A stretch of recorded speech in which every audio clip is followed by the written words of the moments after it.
الرحمن الرحيم الحمد لله رب العالمين والصلاة والسلام على سيدنا ومولانا محمد وآله وأصحابه وأزواجه وذريته أجمعين برحمتك يا أرحم الراحمين. اللهم ربنا زدنا علما وعملا وإخلاصا يا رب العالمين. اللهم أرنا حقائق الأشياء كما هي. اللهم أرنا حقائق الأشياء كما هي. اللهم ربنا أرنا حقائق الأشياء كما هي. اللهم ربنا أرنا الحق حقا وارزقنا اتباعه وأرنا الباطل باطلا وارزقنا اجتنابه.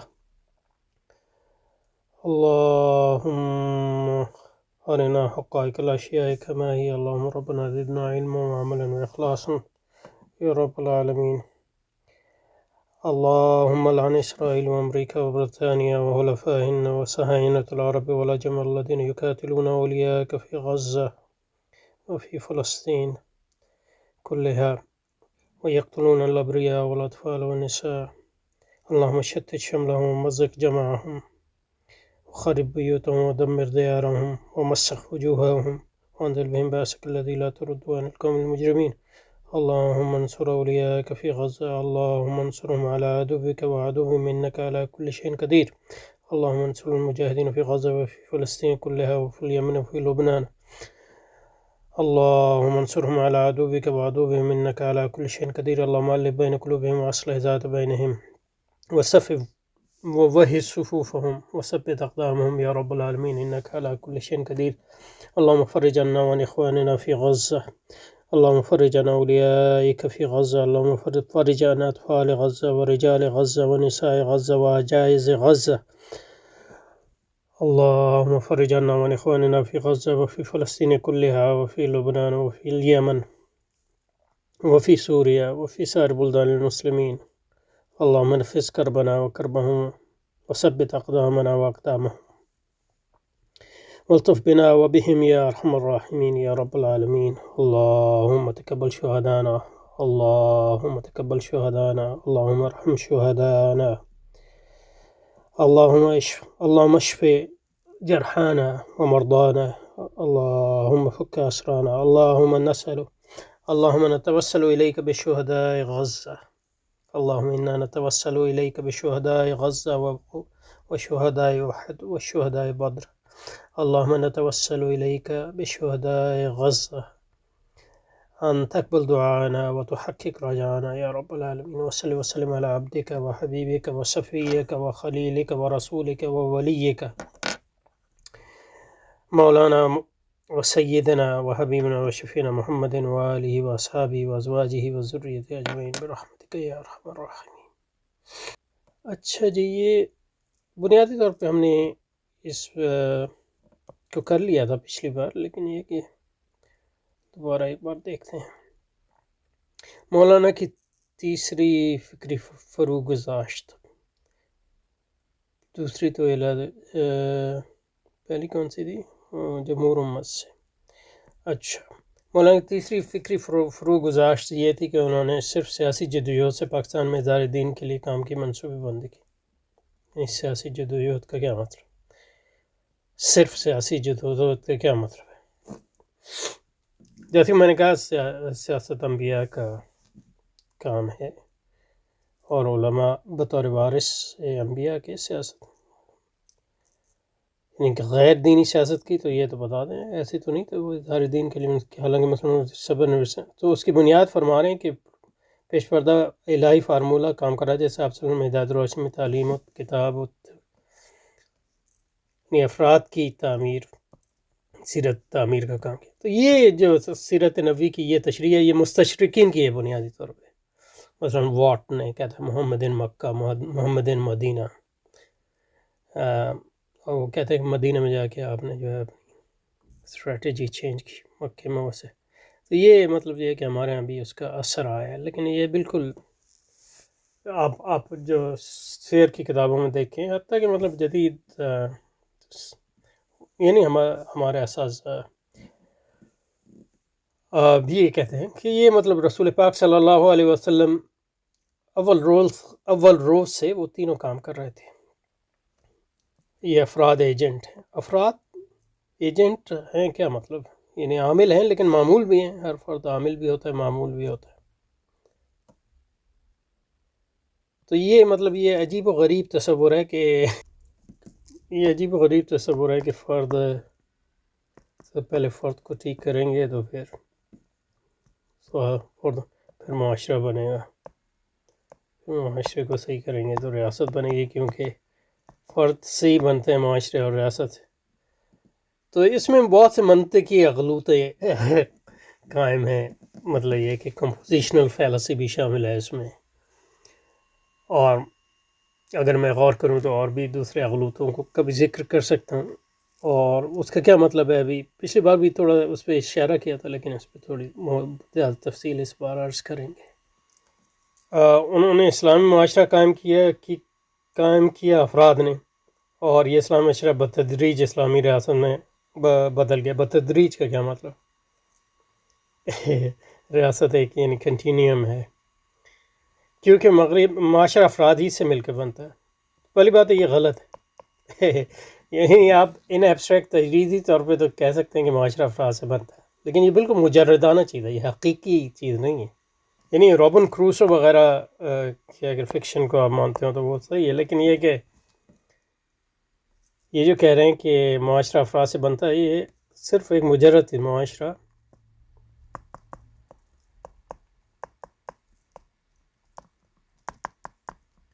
اس میں پہلی تو یہ چیز ہے معاشرہ افراد سے بنتا بھی ہو، بنتا ہے ایک حد تک مجردانہ طور پہ، لیکن اس کا مطلب یہ نہیں کہ معاشرے کو افراد پر میں تحلیل کر سکتے ہیں، یعنی ریڈیوس کر سکتے ہیں. آپ معاشرے سے سارے افراد نکال دیں پھر بھی معاشرہ یعنی ایک عمومی حقیقت کے طور پہ رہتا ہے. یعنی جو کمپاؤنڈ ہے، جو مرکب ہے، وہ اس کے اجزاء ترکیب سے زیادہ ہوتا ہے. مثلا زبان ہے، آپ کہہ سکتے ہیں زبان صرف افراد سے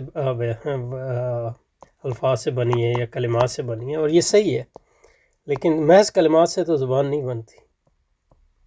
کوئی اور چیز ہے جو اس میں ایڈ ہوتی ہے، مثلا اسٹرکچر. وہ اسٹرکچر بھی مطلب افراد کہ اس کا منشا جو ہے افراد کے باہمی ترکیب سے منتزع ہوتا ہے، جیسے کہ پالن پوری صاحب فرمائیں گے. لیکن یہ کہ اس کا یہ مطلب نہیں ہے کہ وہ افراد کے مجموعے کا نام آ جائے. تو اسٹرکچر اس میں آگے اور بہت سی چیزیں آگے. یہ تو اس سطح پہ کہہ رہا ہوں. دوسری سطح یہ ہے کہ تو دعویٰ یہ ہے کہ رسول پاک نے اسلامی معاشرہ قائم کیا، لیکن آپ نے جو اسلامی معاشرہ اور ریاست قائم کی ہے وہ افراد کے تزکیے کی بنیاد پہ کیا، کیونکہ افراد ہی معاشرہ اور ریاست بناتے ہیں. تو فرمانے کیونکہ معاشرہ افراد ہی سے ملتا ہے. تو میرے پاس جو ہے ایک اطلاع ہے امین صاحب کے لیے کہ معاشرہ افراد سے مل کے نہیں بنتا، یعنی مجرداً تو میں نے مان لیا وہاں. کیوں؟ آپ مجھے ایک شخص بتا دیں جو معاشرے سے پہلے ہے، کیونکہ ہم میں سے ہر شخص، امین صاحب، میں، ڈاکٹر انصاری صاحب، ڈاکٹر اسرار صاحب، مولانا مودودی صاحب، یہ سب معاشرے میں پیدا ہوئے. تو یہ ایک مجرد بات ہے کہ معاشرہ افراد سے بنتا ہے. حقیقت یہ ہے کہ ہر فرد معاشرے میں پیدا ہوتا ہے، اور معاشرہ جو ہے حقیقی طور پہ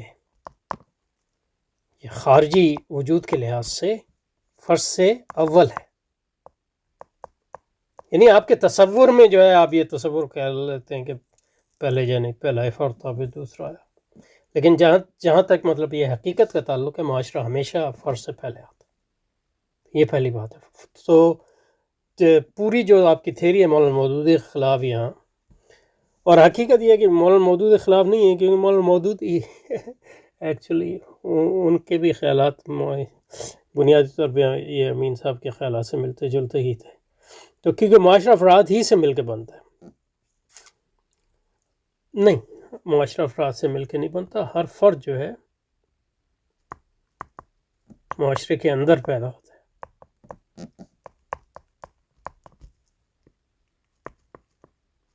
یہ بہت سے لوگوں، یعنی یہ تبلیغ جماعت کی بھی غلط فہمی ہے، اور کچھ مولانا مودودی کے ہاں بھی تھی، اور وہاں سے ڈاکٹر صاحب کے ہاں بھی آئی، ڈاکٹر اسرار احمد صاحب اور امین صاحب کے ہاں بھی یہ ہے، دیکھ لیں۔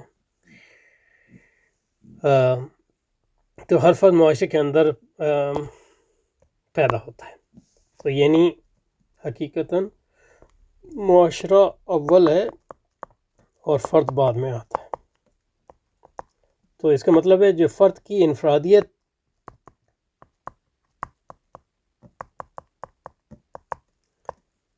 بنتی ہے وہ معاشرے کے اندر ہی بنتی ہے۔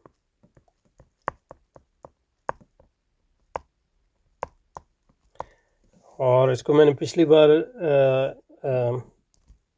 سامنے پیش کیا، طرح جو سوسیالوجسٹ ہیں وہ کہتے ہیں اس چیز کو انڈیویجویشن تھرو سوشلائزیشن۔ ہر فرد بنتا ہے معاشرے کے اندر سوشلائزیشن کے ذریعے، معاشرتی عمل کے ذریعے۔ تو اس لحاظ سے معاشرہ جو ہے افراد کے مجموعے سے بڑھ کر ایک علیحدہ اس کا وجود ہے، یعنی مجرد طور پہ آپ اس وجود کو متصور فرد کے بغیر نہ بھی کر سکیں، لیکن حقیقت میں اس کا فرد افراد سے الگ ایک وجود ہے۔ اور معاشرتی عمل جو ہے اس کو انفرادی عمل کے مجموعے میں تحلیل نہیں کیا جا سکتا، اس لیے آپ کو جو معاشرتی سطح پہ کام کرنا ہوتا ہے وہ بالکل اس سے مختلف ہوتا ہے جو آپ فرد کی سطح پہ کام کرتے ہیں، اور اس طرح ریاست کی سطح پہ جو آپ کام کرتے ہیں اس سے بالکل مختلف ہے، اور گو کے اوور لیپ ہے جو انفرادی اور معاشرتی سطح پہ کرتے ہیں۔ تو ان تینوں سطح پہ کام کرنے کی ہمیشہ ضرورت رہتی ہے، کیونکہ یہ تینوں سطح جو ہیں ملی ہوئی ہیں اور ایک دوسرے پہ اثر انداز ہوتی ہے، اور یہ سملٹینیسلی یعنی ایک وقت میں ان تینوں سطح پہ کام کرنے کی ضرورت، اور رسول پاک نے ان تینوں سطح پہ اول دن سے ہی کام کیا، ان تینوں سطح۔ اور یہ جو اسٹیجز کی تھیوری ہے یہ بنیادی طور پہ ایک غلط تھیوری ہے، کیونکہ وہ معاشرے اور انفرادیت اور ریاست کے غلط تصورات پہ مبنی ہیں، جن کا حقیقت سے کوئی تعلق نہیں۔ مثلا یہ تصور کہ معاشرہ جو افراد سے مل کے بنتا ہے، بالکل واہیانہ اور بالکل یہ ایک سمپلسٹک تصور ہے، اس کا حقیقت سے کیا۔ اور ریاست و حکومت کو افراد چلاتے ہیں، اس کا مطلب یہ نہیں ہے کہ ریاست و حکومت جو ہے وہ افراد سے کے بعد آتی ہے، وہ بھی مجرد ریاست ہمیشہ رہتی ہے اور حکومت بھی ہمیشہ رہتی ہے، اور افراد بنتے ہیں اسی ریاست و حکومت اس کی پالیسی کے اندر، اسی طرح معاشرہ بھی۔ تو معاشرہ اور ریاست میں جو تفریق ہے وہ ایک پہلو کے اعتبار سے ہے، معاشرے ہی کے ایک رخ کو آپ معاشرہ کہتے ہیں اور دوسرے کو ریاست اور حکومت کہتے ہیں، لیکن پھر بھی یہ الگ چیزیں ہیں، جو الگ سطحیں ہیں، حقیقی اعتبار سے بھی اور تصوراتی اعتبار سے بھی۔ گو کہ ان کی ایک دوسرے سے نسبت ہے، ایک دوسرے سے تعلق ہے، لیکن یہ کہ ان کو ایک دوسرے میں تحلیل نہیں کیا جا سکتا۔ تو نہ فرد جو ہے اس سے مل کے معاشرہ بنتا ہے، نہ فرد سے مل کے ریاست اور حکومت کو، گو کہ حکومت افراد ہی چلاتے ہیں، لیکن حکومت افراد کو بھی چلاتی ہے۔ تو انانیمٹی، مثلا ادارے جو ہیں وہ افراد پر اثر انداز ہوتے ہیں، جو قوانین ہم بناتے ہیں، جو طریقے اور منہاج اور پالیسی ہم بناتے ہیں وہ ہم پر بھی اثر انداز ہوتی ہیں، گو کہ ایگزیکیوٹ ہم ہی کرتے ہیں، لیکن یہ اس طرح ہے جیسے مطلب یہ ہے کہ زبان تو ہم بولتے ہیں نا، ہمارے یعنی زبان ہم لوگ بولتے ہیں، لیکن یہ کہ ہم جو بولتے ہیں وہ ایک بار ہم بول دیں تو وہ ہمارے قبضے زبان ہو گیا، اس کا اثر ہوگا ہم پہ بھی ہوگا، دوسروں پہ ہوگا، اور وہ ایک بالکل آٹونومس اثر ہے، گو کہ اس چین ری ایکشن کو جاری کرنے کے لیے افراد جو ہے بطور اعلیٰ استعمال ہوتے ہیں۔ تو یہ چیز، تو یہ بالکل یعنی ایک سطحی اور غلط تصور معاشرہ اور ریاست ہے۔ تو جو ضرورت ہے وہ تینوں سطح پہ سملٹینیس یہ کام کرنے کی، اور یہ اسٹیجز کی تھیوری جو ہے ایک مستشرقانہ تھیوری ہے جو سیرت مطہرہ پر ایک بدعت کے طور پہ جو ہے تھوپی گئی ہے، اور اس بدعت میں بہت سے لوگ شریک ہیں، اور وہ اس کا جو اس کی وجہ جو ہے مغرب کا غلبہ تھا. تو مطلب مولانا مودودی اور دوسرے لوگ تو معذور تھے کہ یعنی ان اب، لیکن یہ کہ اب 70 سال بعد بھی اگر لوگ وہی بات کر رہے ہیں، اور اس بھی بات کو یعنی بالکل یعنی بہت ہی نیچلی سطح پہ اور بہت ہی سمپلسٹکلی اور بہت ہی غیر علمی طور پہ کر رہے ہیں آپ، تو اس کے لیے آپ کے پاس کوئی میرے خیال میں جسٹیفیکیشن نہیں. سو یہ کہتے ہیں یہی افراد ایجنٹ ہیں، انہوں نے اسلامی ریاست قائم کیا، اور یہ اسلامی ریاست بتدریج اسلامی ریاست میں بدل گیا، کیونکہ معاشرہ افراد ہی سے ملتا ہے، ریاست حکومت کو بھی افراد ہی چلاتے ہیں. یہ مطلب ہم لوگ کہتے ہیں کہ ووڈو اکنامکس، تو یہ ووڈو سوسیالوجی ہے جس کی یہ بات کر رہے ہیں. ذہن میں رہے کہ ریاست ایک مغربی اصطلاح ہے، معاصر مغربی اصطلاح ہے، یہ بھی غلط ہے. مثلا ایک مثال میں نے آپ کو دی تھی پچھلی بار، ریاست عامہ. امام ولی اللہ دہلوی نے اس خلافت کی تعریف میں ریاست عامہ جو ان کی جو ہے وہ جنس ہے، جو اصولاً غیر اسلامی ہے. خود بھی غیر مسلم علمی روایت میں یہ اصطلاح کبھی میرا خیال ہے انہوں نے مسلم علمی روایات کو نہیں پڑھا ہے، ورنہ تو جیسے کہ میں نے شاہ ولی اور کسی بھی یعنی کتاب کو اٹھا کے دیکھ لیں، معنی میں صرف عوام کا لفظ، حکومت کا لفظ استعمال ہوتا ہے.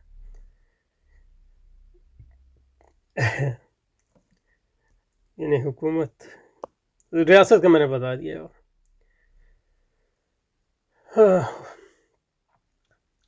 جس طرح مسلمانوں کے عروج کا بنیادی سبب فرد تھا، اور اس طرح ان کے زوال سے ایسے افراد کا تیار نہ ہونا. لیکن افراد جو ہے خلا میں تو پیدا نہیں ہوتے، اور اس کو آپ کو کس نے بتا دیا کہ فرد کی تعمیر جو ہے بنیادی سبب تھا؟ یہ صرف آپ کی مطلب ایک دعویٰ ہے جس پہ دلیل کی ضرورت ہے. اس کا سبب نظام تربیت اور تہذیب نفس کی خرابیاں تھیں. تو یہ مطلب بالکل اس سطح کی بات ہے جس سطح کی بات کبھی جس کو پاپر جیسے کہتا ہے نا کہ مطلب نان سائنٹیفک تھیریز کا مابعد امتیاز یہ ہوتا ہے کہ اس کو آپ ڈسپروو نہیں کر سکتے. تو اس بات کو بھی ڈسپروو نہیں کیا جا سکتا، کیونکہ نظام تعلیم تربیت تزکیہ خرابیاں ہمیشہ زوال کا سبب ہوتی ہیں. لیکن یہ کہ اس سے آپ کسی بے اسپیسیفک تبدیلی کو آپ کبھی ایکسپلین نہیں کر سکتے. لیکن مولانا نے اس صرف سیاسی جدت، یہ بھی مطلب یہ کہ ایک دعویٰ ہی ہے، کیونکہ جماعت اسلامی کی سیاست کیا ہے؟ بنیادی طور پہ جب الیکشن ہوتے ہیں تو وہ الیکشن کمپین چلاتے ہیں، باقی سارا سال وہ اپنی مختلف چیزیں کرتے رہتے ہیں. اب یہ کہہ سکتے ہیں کہ ان کا نظام تربیت صحیح نہیں ہے اور تزکیہ صحیح نہیں ہے، یہ کہہ سکتے ہیں. لیکن یہ کہنا کہ جماعت اسلامی صرف سیاسی توجہ پر، یہ بالکل مطلب ایک جماعت اسلامی کو نہ جاننے والی بات ہے. یعنی مطلب یہ کہ ہم نے تو جماعت اسلامی کو جتنا دیکھا ہے، انسان سازی کا کام نہ کرنے کی وجہ بعد دیگر اسباب کے نام مولانا کی جماعت سیاسی جدوجہد میں بھی کامیاب نہ ہو سکتی. تو یہ نہیں انسان سازی، تو جو لوگ کامیاب ہوئے وہ انسان سازی کا کام کر رہے تھے. یعنی یہ جس سطح کی یعنی ایبسٹریکٹ باتیں اس سطح پہ یعنی meaningless in the sense that they can't explain anything at the level which where explanation is meaningful. تو مطلب ایک لحاظ سے تو مطلب یہ ہے کہ آپ کہہ سکتے ہیں جی بالکل واہ واہ کیا بات ہے، لیکن یہ کہ اسے ایکچوئل کوئی ایکسپلینیشن، کوئی عملی وجہ جو ہے ناکامی کی نہیں نکلتی. ٹھیک ہے انسان سازی نہیں ہو، اب انسان سازی کریں، اور آپ انسان سازی کر رہے ہیں پھر بھی کچھ نہیں ہو رہا. جناب آپ انسان سازی سے ہی نہیں کر رہے، کس طرح نہیں کر رہے، کیوں نہیں کر رہے، اس انسان سازی کا سیاست سے کیا تعلق ہے، الیکشن جیتنے سے کیا تعلق ہے، اس کو ڈیٹیل چاہیے. تو اس سطح کی یعنی یہ بالکل مطلب غیر متعلقہ باتیں جس کا مطلب یہ ہے کہ تجزیے سے کوئی، کسی حقیقی تجزیے سے کوئی تعلق نہیں. اچھا یہاں پہ رکتے ہیں اور پھر یہاں سے شروع کریں گے اگلی بار جماعت کی ان خامیوں اور کمزوریوں کا.